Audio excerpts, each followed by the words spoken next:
Qué gusto estar otra vez con ustedes, hermanos. ¿Qué te gusta más, los gusanos o las mariposas? Bueno, en la escuela se enseña el proceso de transformación de un gusano a una mariposa. Y es maravilloso ese proceso. Los huevos, la larva, el gusano, y de repente una mariposa de bellos colores. La verdad es que a nadie le gustan los gusanos, y menos los metiches. Las personas rechazan los gusanos, pero les encantan las mariposas. Las admiran y las siguen. La Biblia dice, ¿qué es el hombre, Señor, para que de él tengas memoria? Y Job, capítulo 25, versículos 4 a 6, nos dice, ¿cómo pues se justificará el hombre para con Dios? ¿Y cómo será limpio el que nace de mujer?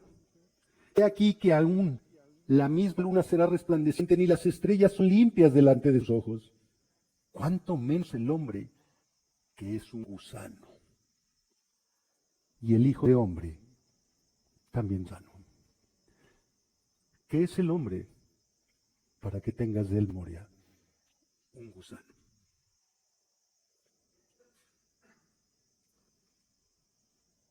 Quiero que oremos. Padre, te alabamos, te bendecimos y te damos gracias por el privilegio que nos das de abrir tu palabra, Señor. Tú eres majestuoso, tú eres excelso, tú eres santo, tú eres creador, justificador. Tú pudiste habernos creado sin poner en nosotros tu amor, tu perdón, tu misericordia. Pero lo has dado a través de tu Hijo Jesucristo. Y tú eres el que nos transformas. Señor, conforma nuestros corazones a esa santidad. Genera en nosotros un temor reverente hacia ti y que podamos vivir agradante a ti. Te lo pedimos en el nombre de Jesús. Amén. Quiero que vayan a 1 de Timoteo 1. Vamos a estar compartiendo los versículos del 12 al 17. 1 de Timoteo 1, 12 al 17. Dice la palabra de Dios. Doy gracias al que me fortaleció, a Cristo Jesús nuestro Señor, porque me tuvo por fiel poniéndome en el ministerio. Habiendo yo sido antes blasfemo, perseguidor y injuriador, mas fui recibido a misericordia, porque lo hice por ignorancia, en incredulidad. Pero la gracia de nuestro Señor fue más abundante con la fe y el amor que es en Cristo Jesús. Palabra fiel y digna de ser recibida por todos. Que Cristo Jesús vino al mundo para salvar a los pecadores, de los cuales yo soy el primero. Pero por esto fui recibido a misericordia, para que Jesucristo mostrase en mí, el primero, toda su clemencia, para ejemplo de los que habrían de creer en él para vida eterna. Por tanto, al Rey de los siglos, inmortal, invisible, al único y sabio Dios, sea honor y gloria por los siglos de los siglos. Amén. Si pidiera que definieras el Evangelio, sabemos lo que es Evangelio, preguntas, ¿sabes qué es el Evangelio? Sí, son las buenas nuevas de salvación, correcto. ¿Por qué hay buenas nuevas? Porque hay malas. Las malas es que el hombre está separado de Dios. Las malas es que no hay nada bueno en el hombre, desde el pecado de Adán, a quien se considera como cabeza, como el representante de toda la humanidad. Toda la humanidad está separada de Dios, nace separada de Dios, y no hay nada bueno en el hombre que agrade a Dios. Romanos 3:10 dice que no hay justo ni aun uno, no hay quien haga el bien, no hay quien busque a Dios, separados de Dios. Entonces, porque hay malas nuevas, se hacen necesarias las buenas nuevas. Eso es el Evangelio. Pero si te pidiera que definieras el Evangelio con una palabra, ¿qué dirías? El Evangelio es definido con una palabra: gracia. Es gracia.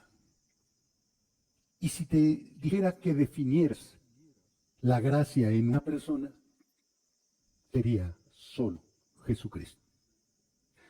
Jesucristo es el Evangelio. Juan en su Evangelio nos dice en el capítulo 1 que vieron la gloria del unigénito del Padre, lleno de gracia y de verdad. Jesucristo es la gracia de Dios. Jesucristo es el Evangelio. Son las buenas nuevas de salvación. Jesucristo es el Evangelio encarnado. Pablo dice en Romanos que en el Evangelio se ha revelado la justicia de Dios. Cristo es el Evangelio. Cristo revela la justicia de Dios. Cristo es la gracia. Pablo, en el verso 11 de este primer título, ha establecido que el Evangelio de Dios es glorioso. Es glorioso el Evangelio de Dios. ¿Qué significa eso? Como dijimos la semana pasada, refleja el carácter de Dios. Refleja la gracia de Dios, ese favor inmerecido del Dios Todopoderoso que se revela a su creación, a los hombres pecadores. Y aquí en esta porción de la Escritura vamos a estudiar 4 cualidades exclusivas de la gracia de Dios y la respuesta de un corazón transformado por el Evangelio. 4 cualidades exclusivas de la gracia de Dios y la respuesta de un corazón transformado por el Evangelio. La primera, fuente de la gracia. El versículo 12, doy gracias al que me fortaleció. La palabra fortalecer en el original griego significa dar poder, hacer capaz. Pablo está reconociendo que él era un incapaz. Y está agradeciendo ¿a quién? A Cristo Jesús nuestro Señor. La palabra Christus, el Mesías. Jesús, Yeshua, el que salva. Señor Curios, el que gobierna con toda autoridad. En esos 3 nombres está toda la majestad de Cristo. La fuente de la fortaleza espiritual es Cristo. Ve a Romanos 5:6. Y Pablo lo está confirmando aquí, en esta epístola tan llena de doctrina, Romanos capítulo 5, versículo 6. Porque Cristo, cuando éramos débiles, a su tiempo murió por los impíos. Aquí hay una referencia. Los impíos son débiles. Y la palabra débil significa incapaz. Cuando éramos incapaces de buscar a Dios, de agradar a Dios, Cristo murió por nosotros. Y el sacrificio de Cristo nos quita la capacidad. La gracia de Dios nos quita la incapacidad y nos da la capacidad de llegar a Dios, de buscar a Dios, de someternos a Dios. Y da la razón, Pablo, porque me tuvo por fiel. Literalmente, porque Cristo confió en mí. Estas son palabras tremendas, hermanos. Que el Dios no pueden contener los cielos de los cielos, de su gracia y te diga, confío en ti. No, Señor, el que tiene que confiar en ti soy yo. Sí, pero porque tú has confiado en mí, dice Cristo, yo confío en ti. Yo confío. ¿Y cómo confía Cristo en Pablo? Poniéndome en el ministerio, literalmente colocándome, afirmándome en el servicio a Dios. De esa manera Cristo fortalece, capacita y demuestra confianza. Porque lo que Dios hace, lo hace bien. Me puso en el ministerio, literalmente diaconía, en el servicio. Pablo reconoce que fue Cristo quien lo estableció en el ministerio. ¿Al ministerio? Bueno, acompáñame a Hechos 9, versículos 10 al 18, y encontraremos. En Hechos 9, Pablo está relatando su conversión, lo que hizo Cristo por él. En Hechos 9, versículo 3, mas yendo por el camino, aconteció que llegar cerca de Damasco, repentinamente le rodó un resplandor de luz del cielo. Está hablando de Pablo, versículo 1 nos habla de Saulo, que respiraba una amenaza y muerte contra los discípulos del Señor. Versículo 5, y el versículo 4, y cayendo en tierra, oyó una voz que le decía, Saulo, Saulo, ¿por qué me persigues? Él dijo, ¿quién eres, Señor? Y le dijo, yo soy Jesús, el que salva. Yeshua, a quien tú persigues. Tú estás persiguiendo al que salva.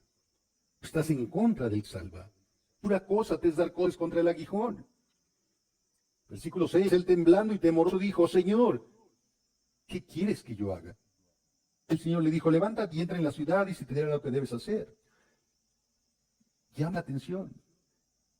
En cuanto Pablo reconoció a Jesús, el que salva, ¿cuál fue su reacción ante escuchar la voz del santo? No lo vio, lo escuchó. Temblando y temeroso. El encuentro con Dios siempre tiene que llevar a un temor y a un temblor. Tú eres el que salvas. Tú eres el curios, la autoridad. Tú eres el que decides sobre mi vida. Y si eso no nos llena de temor y temblor, entonces somos como Satanás. Porque Satanás cree en Dios y tiembla. Pero no le teme a Dios con un temor reverencial para someterse a Él y para obedecerlo. Y después en el versículo 10, había entonces en Damasco un discípulo llamado Ananías, a quien el Señor dijo en visión, Ananías, y él respondió, heme aquí, Señor. Y el Señor le dijo, levántate y ve a la calle que se llama Derecha y busca en casa de Judas a uno llamado Saulo de Tarso, porque aquí él ora. Y ha visto en visión a un varón llamado Ananías que entra y le pone las manos encima para que recobre la vista. Y entonces Ananías respondió, Señor, he oído de muchos acerca de este hombre. ¿Cuántos males ha hecho a tus santos en Jerusalén? Y aún aquí tiene autoridad de los principales sacerdotes para vender a todos los que invocan tu nombre. ¿Ananías había oído hablar de Pablo? No, es un perseguidor. Este mata a la gente. No, ¿cómo quieres que yo lo reciba? ¿Alguna vez han dudado de tu conversión los que conocen? Ay, ¿de a poco ya de veras te quitó lo borracho te eres? Ay, no vengas con cuentos que ya no. ¿Sí? Lo mentiroso, lo chismoso, lo altanero, lo peleonero, poco a poco ya de veras eres otro. Así. Versículo 3, entonces Ananías respondió, 15. El Señor le dijo, ve, porque instrumento escogido es este para llevar mi nombre en presencia de los gentiles y de reyes y de los hijos de Israel. Porque yo le mostré cuánto le es necesario padecer por mi nombre. Ahí es el ministerio de Pablo. Pablo es un instrumento escogido por Dios para llevar el evangelio de la gracia a los gentiles. ¿Quiénes eran los gentiles? Los no judíos. Pero también está diciendo el costo de llevar el evangelio. Yo le mostraré cuánto le es necesario padecer por mi nombre. Nos encanta hablar de salvación y de la gracia de Dios. Por gracia soy salvo.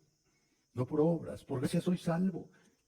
Pero cuando se trata de vivir el evangelio y de pagar el precio de la gracia, que es sufrir penalidades por el nombre de Cristo, ahí ya nos gusta.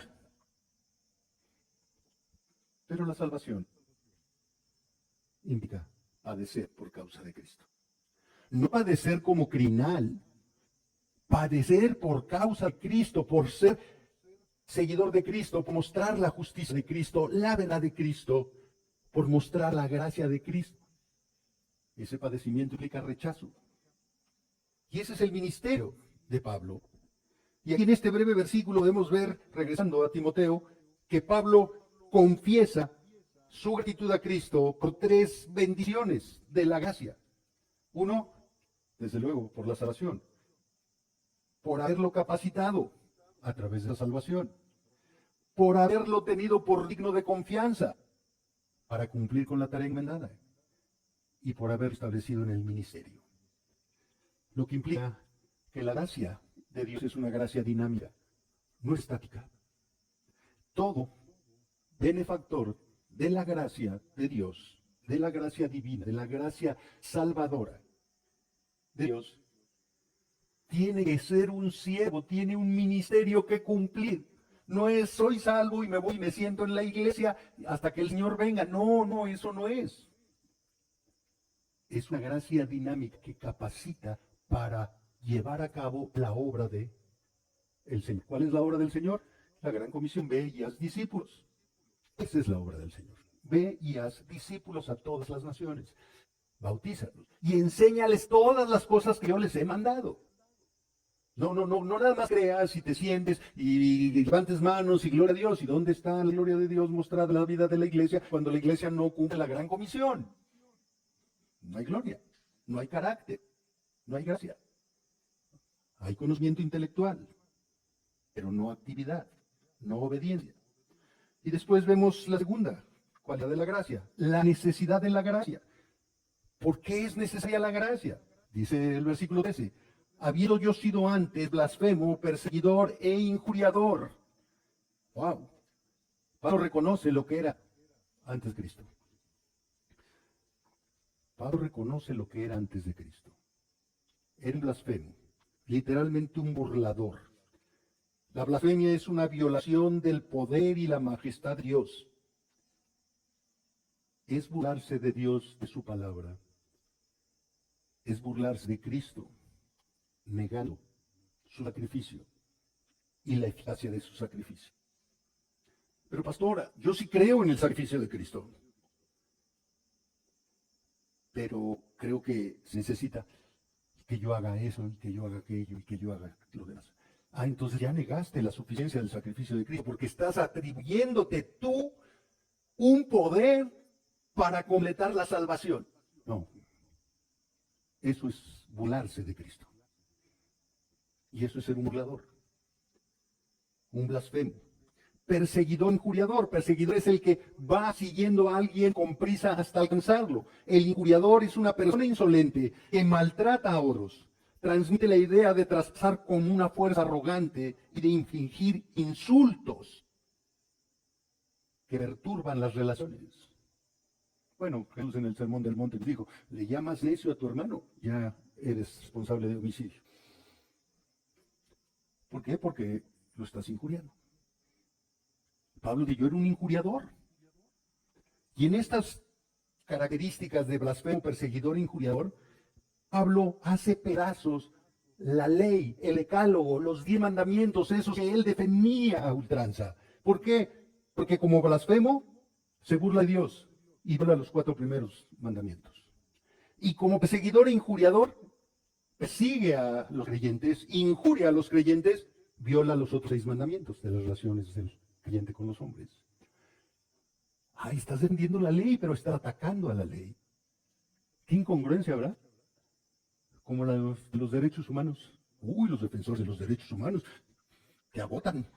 ¿Que el concebido y no nacido no es un humano? ¿No tiene derechos? Pero mátenlo. ¿Qué incongruencia? Defiendo los derechos humanos y mato a un humano. Bueno, como creyentes también somos muy incongruentes.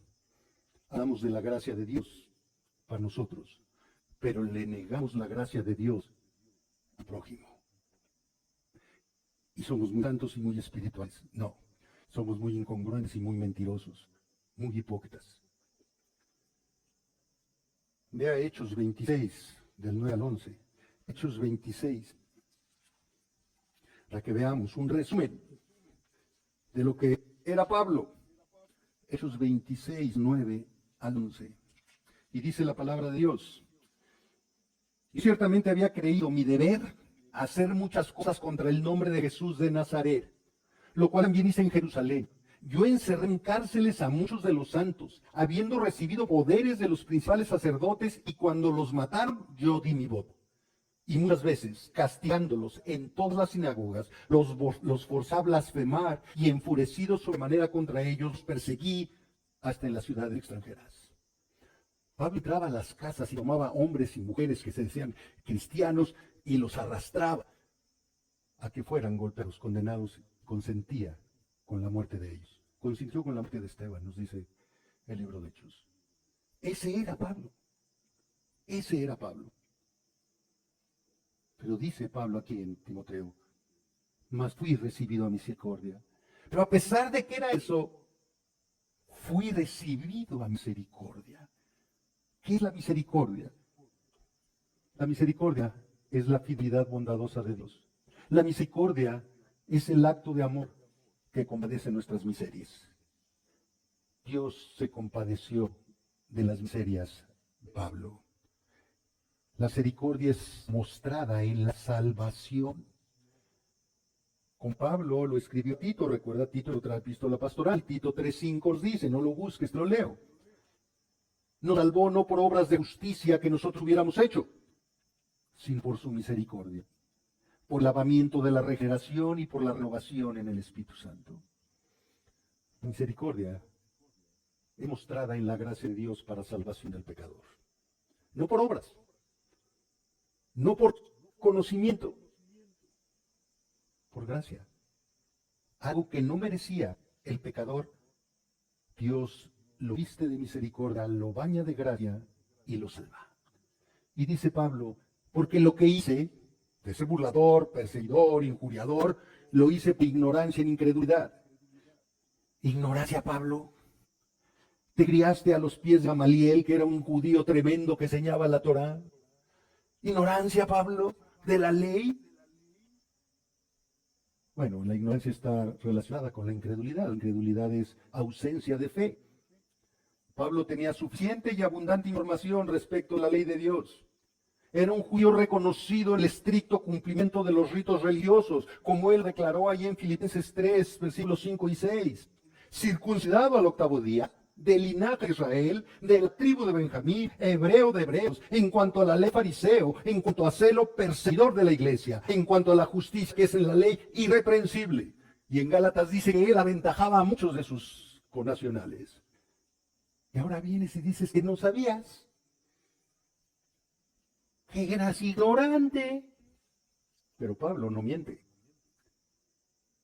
Pablo tenía religión, tenía un celo feroz por hacer cumplir la ley. Era un legalista reconocido, pero era un ignorante en cuanto a la gracia de Dios. Era un ignorante en cuanto a la persona y el carácter de Cristo. Era un ignorante porque no creía que la salvación fuera por gracia, porque él establecía las obras, el cumplimiento irrestricto de la ley. Su celo legalista estaba equivocado y por eso perseguía a Cristo y a su iglesia. Pablo tenía religión, pero no tenía la gracia redentora de Cristo. Ninguna religión salva, solo la gracia de Dios. Hoy hay muchos Saulos en la iglesia. Tienen conocimiento de la ley de Dios. Son legalistas, perseguidores y condenadores de los creyentes. Tienen un celo por la palabra de Dios, pero su celo es incorrecto. No comprenden la gracia de Dios. Ellos imponen su justicia, no la de Dios. Excluyen de sus vidas la misericordia de Cristo y así niegan a Cristo y persiguen a su iglesia. De estos falsos está hablando Pablo a Timoteo en esta epístola, como lo vimos en los versículos anteriores. De estos legalistas que niegan la gracia, la misericordia y el amor de Dios.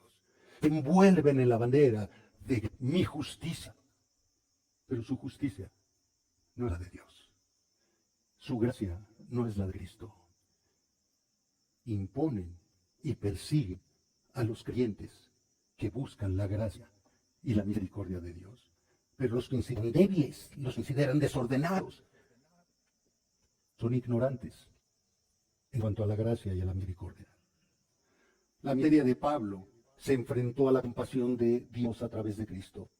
Pablo es responsable de su pecado, pero recibió perdón porque no fue rebelde a la verdad, creyó la verdad, se sometió a ella, vivió la verdad y proclamó la verdad hasta el último de sus días de vida. La gracia de Dios es lo suficientemente poderosa para redimir al peor de los pecadores que esté dispuesto a arrepentirse y a someterse a la verdad del Evangelio. Al peor de los pecadores. ¿Te imaginas al peor de los criminales? Hace muchos años existió el Mocha Orejas. Y que viniera y se sentara aquí junto a ti y que se te quedara bien a tu oreja.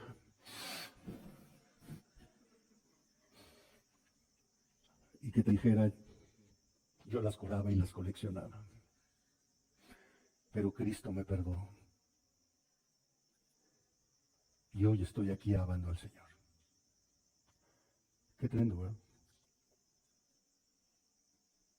Así es la gracia de Dios. Todo ser humano necesita la gracia de Dios. Todo ser humano que tiene religión, pero es ignorante de la gracia de Dios, necesita la gracia de Dios. Y llegamos a la tercera cualidad, la suficiencia de la gracia. Versículo 14. Pero la gracia de nuestro Señor fue más abundante con la fe y el amor que es en Cristo Jesús. Y aquí la palabra griega que usa para más abundante es hiperpleonazo. Pleonazo significa abundante y eso ya significa mucho, suficiente o más de lo suficiente. Pero el prefijo hiper lo hace todavía más extraordinario, sobreabundar. Y aquí estamos viendo la transición, el poder de la gracia, de la misericordia, del amor de Dios. En el versículo 13 había sobreabundado el pecado en Pablo. Pero aquí Pablo muestra que sobre ese pecado que abundaba en su vida, sobreabundó la gracia de Dios. Es lo mismo que escribió en Romanos 5:20. Cuando el pecado abundó, sobreabundó la gracia. Pero ahí en Romanos también dice, entonces, porque donde hubo pecado sobreabundó la gracia, ¿seguiremos pecando? De ninguna manera. Y entonces el capítulo 6 de Romanos, estableciendo la identidad del creyente. El creyente que se ha identificado con Cristo ha muerto al pecado. Y pone la imagen del bautismo. Hemos sido bautizados en su muerte, sepultados cuando somos cubiertos por el agua, y cuando salimos del agua es la nueva vida, la resurrección en Cristo. Y por lo tanto, el creyente ya no es súbdito del pecado, ya no es esclavo del pecado, porque Cristo ha vencido el pecado. Y por lo tanto el creyente lucha contra el pecado, pero no es gobernado por el pecado. Y Juan en su primera epístola dice que el creyente no practica el pecado. Practicar el pecado es hacerlo diariamente. Sí, sí pecamos, pero no vivimos el pecado. ¿Por qué? Porque la gracia de Dios es suficiente para vencer el pecado. ¿Cuál es el problema? Que somos ignorantes en cuanto a gracia. Porque esta gracia salvadora, transformadora, regeneradora, también es la gracia santificante. La gracia que nos da la capacidad de decir no a la tentación, de decir no al pecado, para mantenernos en la pureza de vida en la que Cristo nos colocó con su sacrificio en la cruz. ¿Y cuántas veces hemos dicho con un pecado? Es que no puedo dejarlo. ¿No puedes? ¿Y dónde está el poder de Dios en tu vida? ¿Y dónde está el Espíritu de Dios, el dunamis de Dios, la dinamita de Dios? Para decirle, sí puedes. El problema es que no quieres. Y eso es una gran diferencia. El no querer dejar un pecado es amar más pecado que a Dios. Por eso Pablo decía, por gracia de Dios soy lo que soy, y todo lo puedo en Cristo, que me fortalece, que Él me capacita.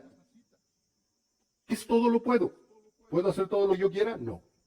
Puedo hacer todo lo que Dios me demanda hacer, porque Dios me da la fuerza, la capacidad para hacerlo. ¿Qué diferencia? ¿Qué diferencia? Pero nosotros nos justificamos en el no puedo. Pastor, no puedo dejar pornografía.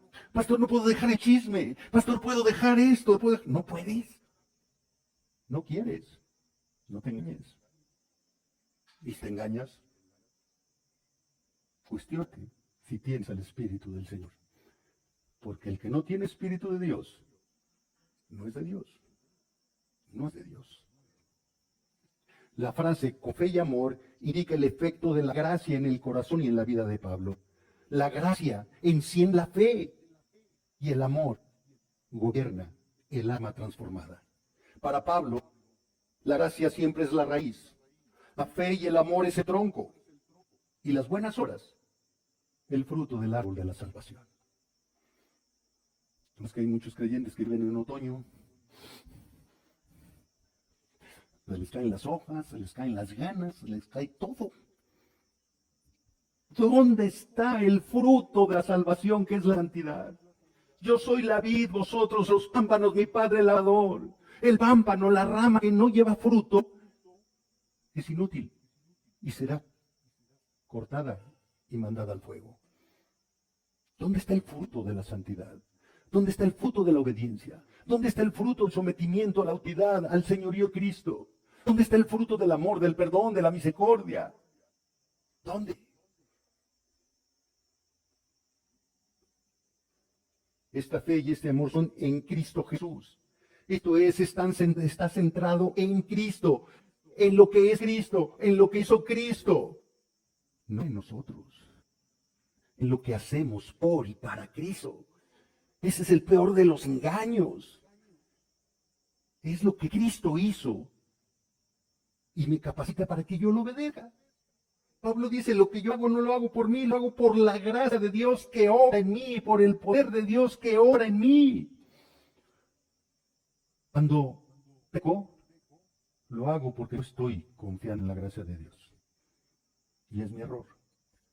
Y cuando hago algo que Dios me mandó a hacer, no es porque yo sea muy bueno, porque tenga yo mucho conocimiento, es porque la gracia de Dios ha obrado en mí. Es en Cristo Jesús. De modo que está en Cristo, nueva criatura es. Las cosas viejas pasaron, he aquí, todas son hechas nuevas. Jesús les dijo a sus discípulos, yo a ustedes, ustedes en mí. Es la unidad perfecta.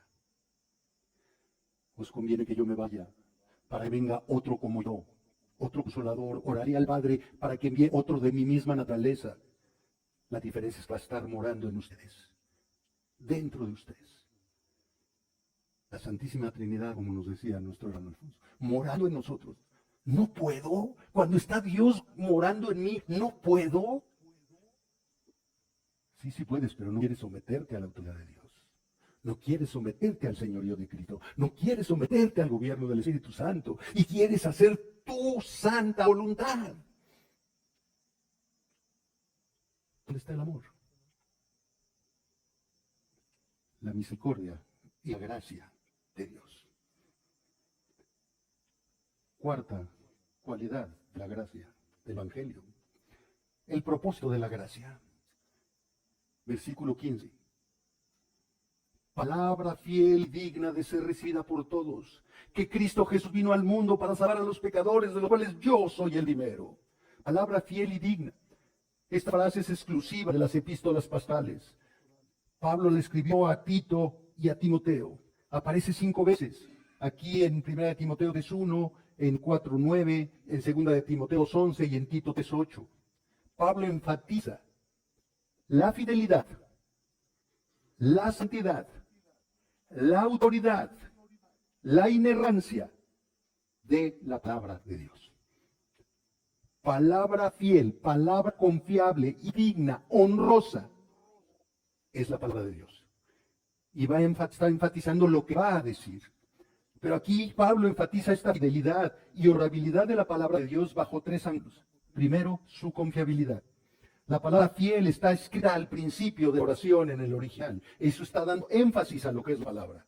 Indica que esta palabra ha sido pasada por prueba y no ha fallado. Es segura. Por eso habla confiable. Ha pasado una prueba experimental. Las personas que han confiado en esta palabra han encontrado la gracia de Dios, el perdón de Dios, el amor de Dios, la misericordia de Dios, y han sido capacitados para servir con un corazón genuino a Dios. Esa es la confiabilidad de la palabra. Jesús dijo, el cielo y la tierra pasarán, pero mi palabra no va a pasar. Toda se va a cumplir. Hasta el último tilde, la última J del alfabeto hebreo, que son puros rasgos y son los rasgos más pequeños del alfabeto hebreo, se van a cumplir. Se van a cumplir. Esa es la confiabilidad en mi palabra. ¿Por qué? Porque yo soy el autor de la palabra. ¿Confías en Dios? Confía en su palabra. No podemos decir que confío en Dios y cierro la Biblia para hacer lo que yo quiera. Sí, no. ¿Confías en Dios? Dios ha revelado en su palabra. Confía en su palabra. Atiende su palabra.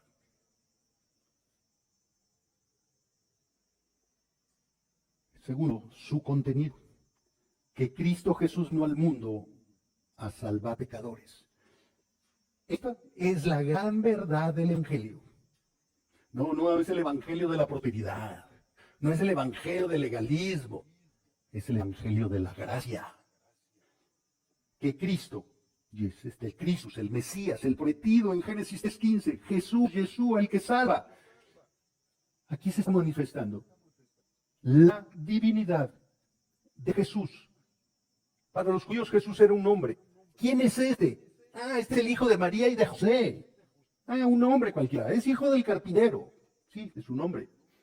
Nacido de una mujer como nacen todos los hombres. Pero no engendrado por hombre. Fue engendrado por el Espíritu Santo. Y eso muestra la divinidad de Jesús. Jesús tiene una doble naturaleza. Y para que vean que hay palabras domineras que pueden llevar a su casa. ¿Sí? En teología se conoce como la unión hipostática. Ándele ya, para que vean. ¿Sí? La unión hipostática. Jesús es 100% Dios y es 100% hombre. Tiene dos naturalezas. Nunca dejó de ser Dios y no deja de ser hombre. Una vez encarnado Jesús, permanece encarnado en la eternidad. No va a cambiar. En Hechos 1, cuando los discípulos están viendo ascender a Jesús, los ángeles le dicen, este mismo Jesús, como lo ven, va a regresar. Este mismo. ¿Por qué lo pudieron identificar las mujeres en la resurrección? ¿Por qué lo pudieron identificar los discípulos en el encuentro en el monte? Porque era el mismo. Y el discípulo que dudó de él, Jesús le dijo, soy yo, tómame, mira, métele el dedo aquí, en el costado. Soy yo. Entonces Jesús es 100% Dios, Jesús es 100% hombre. Y esto es algo que no aceptan todos. Quien niega que Jesús es hombre, es anatema. Quien niega que Jesús es Dios, es maldito. Quien dice que es el más alto de los profetas, está mintiendo. Es un blasfemo. Jesús es Dios y Jesús es hombre. Era necesario que la salvación del pecador viniera fuera de la creación. En Génesis 3, el pecado de Adán provocó que la tierra fuera maldecida. Maldita será la tierra por tu culpa. Por lo tanto, dentro de la creación no hay nada santo, no hay nada puro. Todo está maldito y contaminado por el pecado. Era necesario que el Salvador viniera fuera de la creación. Y de Génesis 3:15 anuncia al que va a venir fuera de la creación.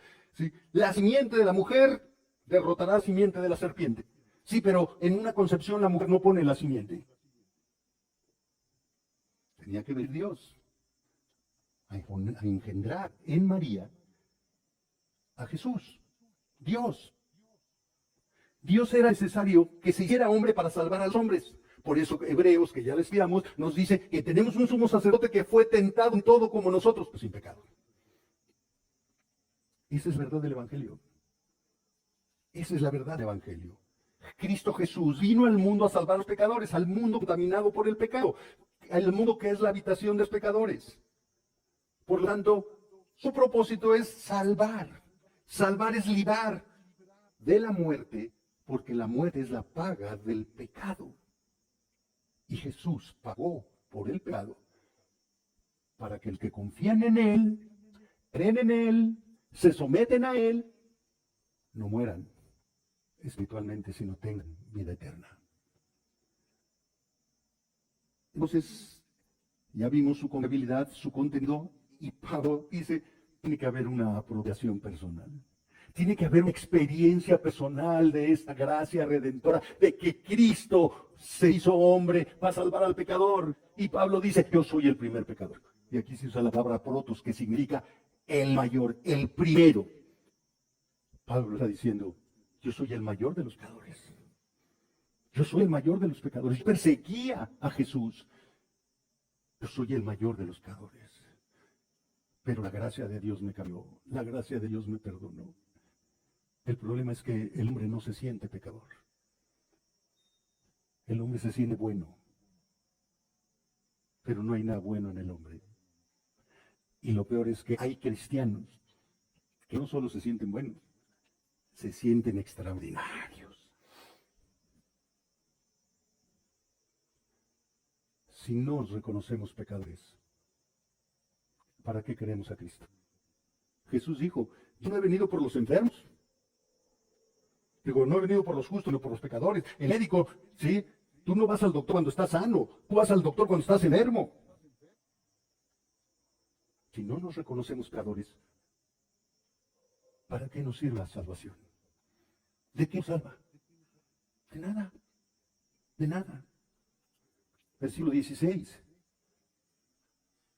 Por esto fui recibí misericordia, para que Jesucristo mostrase en mí, el primero, toda su clemencia. Y aquí la palabra clemencia es macrotumia, implica toda su longanimidad de ánimo, toda su extremada paciencia que tuvo Cristo para conmigo. La enseñanza de Pablo es que solo Cristo podía cambiarlo. ¿Para qué mostró Cristo paciencia conmigo? Dice Pablo, para ejemplo de los que habrían de creer en Él para vida eterna. Y aquí la palabra ejemplo significa modelo, prototipo, con la implicación de ser imitado. Pablo es la prueba viva de que Dios puede salvar al peor de los pecadores. Y Pablo es el modelo a seguir una vez que se ha recibido el perdón de los pecados. La gracia redentora transforma. La gracia redentora hace humilde al regenerado. Aquí vemos la transformación que el Evangelio produjo en Pablo. Él era un orgulloso legalista. Se codeaba con los políticos de su tiempo, con las altas esferas para perseguir a la iglesia, para perseguir a Jesús. ¡Wow! Pero todo eso fue transformado por la gracia de Dios. Y Pablo lo reconoció ahí en Filipenses 3, 7 al 9. Pero cuántas cosas eran para mí ganancia, las estimaba como pérdidas. ¿Cuál era su ganancia? Ser hebreo de hebreos, circuncidado al octavo día, cumplir con todas las leyes, ser irreprensible. Pero todo eso lo he tenido por basura. Lo he tenido como pérdida por amor de Cristo. Y ciertamente aún estimo todas las cosas como pérdida por la excelencia del conocimiento de Cristo Jesús mi Señor, por amor del cual lo he perdido todo. Y lo tengo por estiércol, literalmente en el griego, para ganar a Cristo. Y ser hallado en Él, no teniendo mi propia justicia, que es por la ley, sino la que es por la fe de Cristo.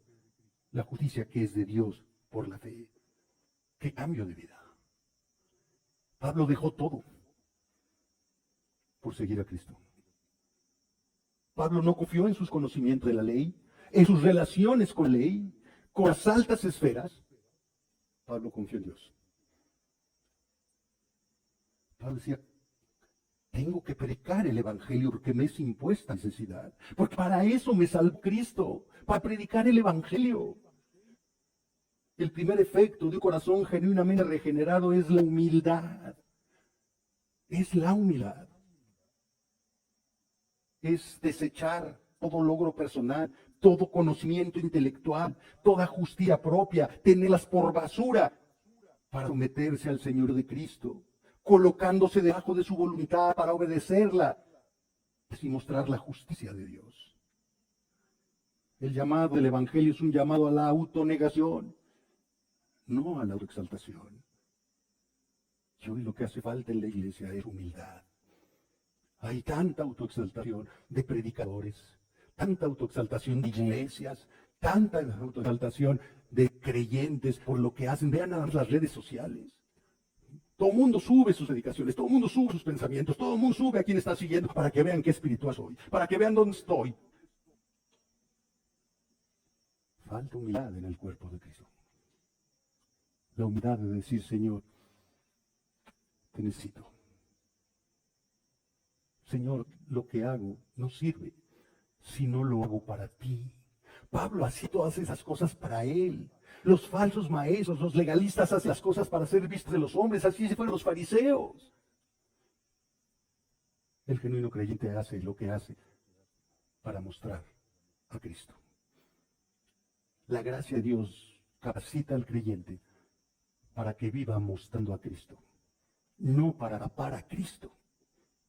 para que vean a Cristo en él. Por eso Pablo pudo decir, imiten a mí porque yo imito a Cristo.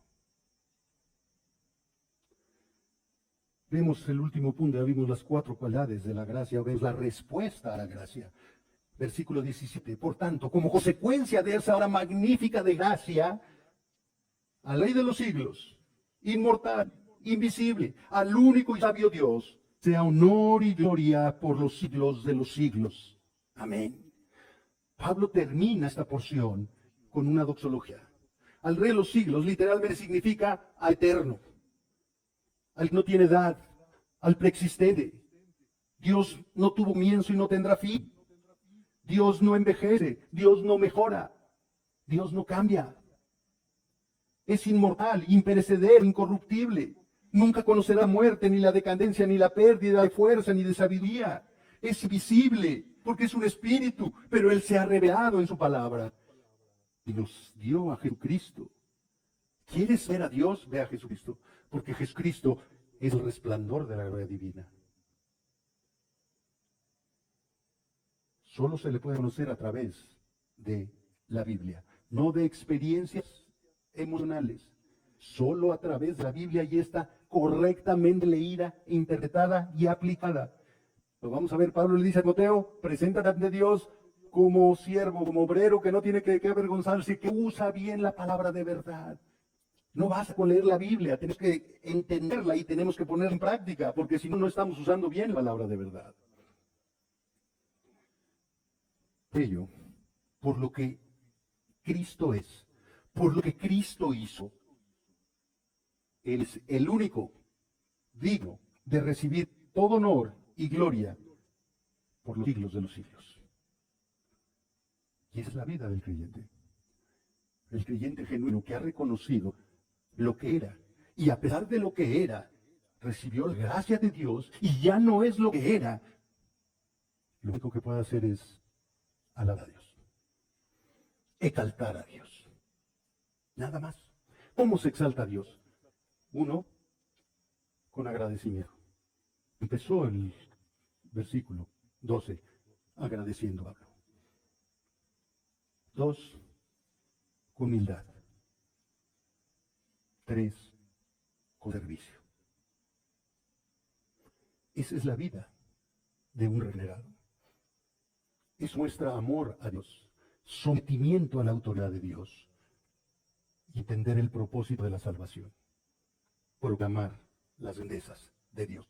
No mis obras, no mi conocimiento teológico, no mis galardones, no mis diplomas en el seminario. La obediencia a la palabra de Dios. A diferencia del falso evangelio, de los falsos maestros, Pablo hace énfasis en el evangelio verdadero y en su participación en él por la gracia de Dios. Esa gracia está disponible para el peor pecador que viene al Señor Jesucristo en genuina fe, en humildad y en arrepentimiento, para someterse no solo a su salvación, sino a su palabra. La respuesta de un corazón genuinamente transformado, agradecimiento, humildad y servicio.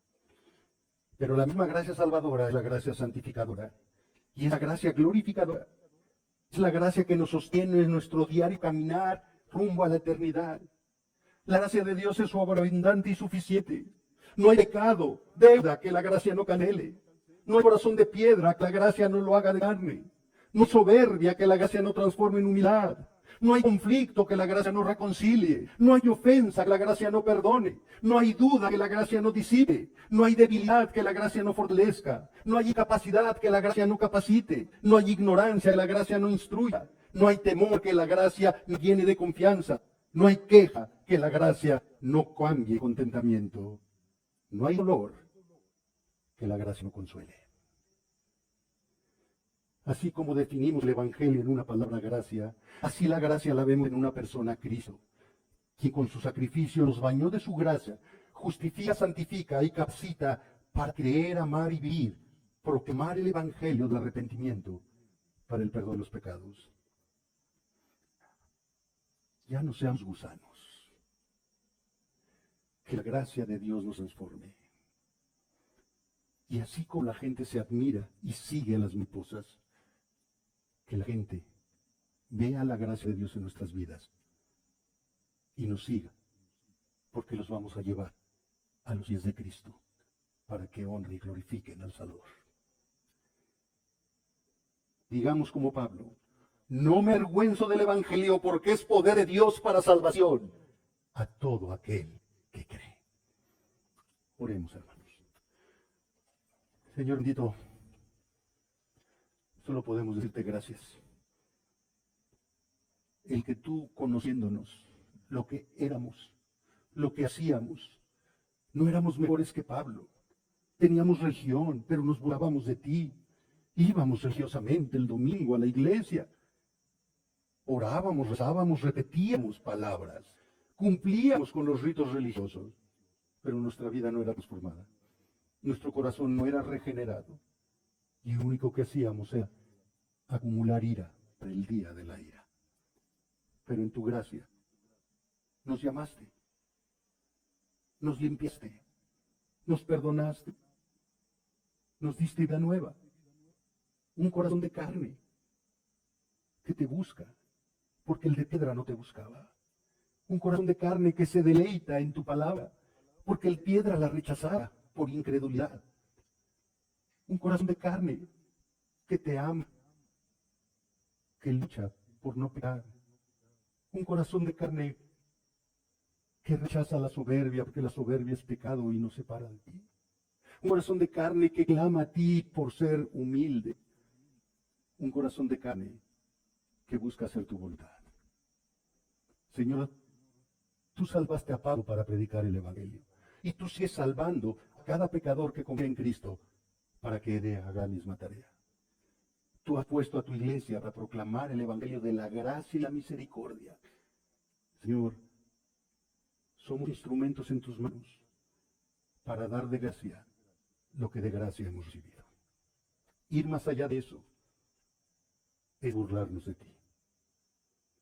Danos, Señor, un corazón que comparta el amor, la misericordia, los unos con los otros, porque por el amor entre nosotros, el mundo, tal vez nuestros padres, nuestros hijos, nuestros hermanos incrédulos, te conocerán.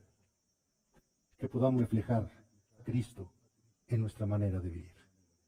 Te lo pedimos en el nombre del Salvador, Jesucristo. Amén.